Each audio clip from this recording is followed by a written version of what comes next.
बिस्मिल्लाहिर्रहमानिर्रहीम। अस्सलाम वालेकुम दोस्तों, माय नेम इज़ सलमान और फ़ोटोशॉप के लेक्चर नंबर 3 के साथ आपकी खिदमत में हाज़िर हूँ। आज का ये जो हमारा टॉपिक है ये फ़ोटोशॉप के मुतालिक है।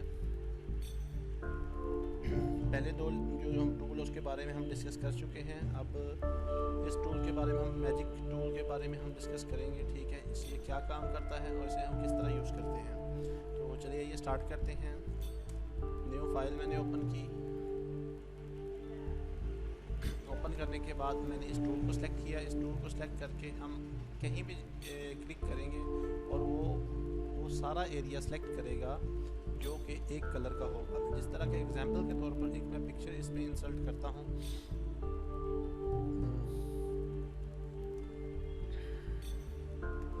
ये देखिए, मैंने यहाँ पर क्लिक किया और सिर्फ उसने वही एरिया सेलेक्ट किया जो कि एक कलर का है। ठीक है, अगर मैं इसको इस जगह पर सेलेक्ट करता हूँ उसने वही एरिया सेलेक्ट किया जो वाइट है। ठीक है, और अगर मैं यहाँ पर एरिया सेलेक्ट करता हूँ, जूम टूल से मैं जूम करता हूँ इसे, और ये देखिए उसने वही एरिया सेलेक्ट किया जो कि एक कलर का है। अगर मैं यहाँ पर सेलेक्ट करता हूँ उसने वही एरिया सेलेक्ट किया। अगर इसमें ब्लैक कलर के ऊपर सेलेक्ट करूँगा तो उसने वो एरिया सेलेक्ट किया जो कि ब्लैक है। जो थोड़ा सा कोई और कलर है उसने वो एरिया सेलेक्ट नहीं किया। तो इस तरह से इस टूल को हम जो है ना मैजिक टूल कहते हैं कि जिस तरह का एरिया हो उस तरह को मैजिक यानी कि वो सेलेक्ट कर देता है। ठीक है, तो सेलेक्ट करके हम उसमें कोई भी काम कर सकते हैं। जिस तरह के हम इस टूल के बारे में पढ़ चुके हैं, इस टूल से हम कोई भी एरिया सेलेक्ट करके उसमें कलर फिल कर सकते हैं। बेसिकली इसका भी काम वही है। हम इसको भी किसी भी जगह पर सिलेक्ट करने के बाद हम उसका कलर जो है ना वो कोई भी यहाँ से कलर कर सकते हैं। कलर चेंज करने का तरीका मैंने आपको पिछली वीडियो में बता चुका हूँ कि आपने Ctrl+D करना है और वो जो है ना कलर वहाँ पर जो आपने जगह सेलेक्ट की होगी वो चेंज हो जाएगा। तो Ctrl+Z से मैं वापस आता हूँ और ये देखिए ये जहाँ जहाँ पर वो सेम कलर है उसने वो जगह सेलेक्ट कर दी। ठीक है, तो इसको हम बैकग्राउंड चेंज करने के लिए भी सिलेक्ट करते हैं। ठीक है, अब ये जिस तरह के इसका बैकग्राउंड आसमान का है तो मैं चाहता हूँ इसका बैकग्राउंड का कलर जो है ना वो कोई भी यहाँ से सिलेक्ट करता हूँ मैं। ठीक है, और Ctrl+D की मदद से वो एरिया जो है ना उसका बैकग्राउंड चेंज हो गया। अब हम इसका ये वाला एरिया सेलेक्ट करते हैं, इसको भी हम Ctrl+D और इसको भी Ctrl+D, इसको भी Ctrl+D। अब ये जो एरिया नहीं जो सिलेक्ट हुआ हमसे, ठीक है, या उसका कलर कोई और था, उसको सिलेक्ट करने के दो तरीके हैं।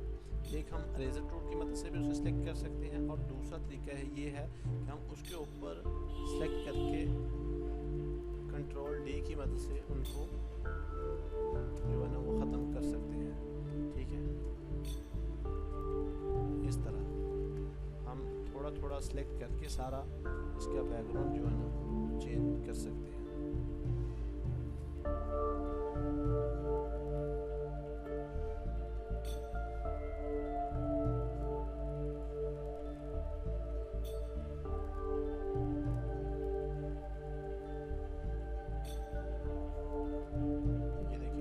सेलेक्ट किया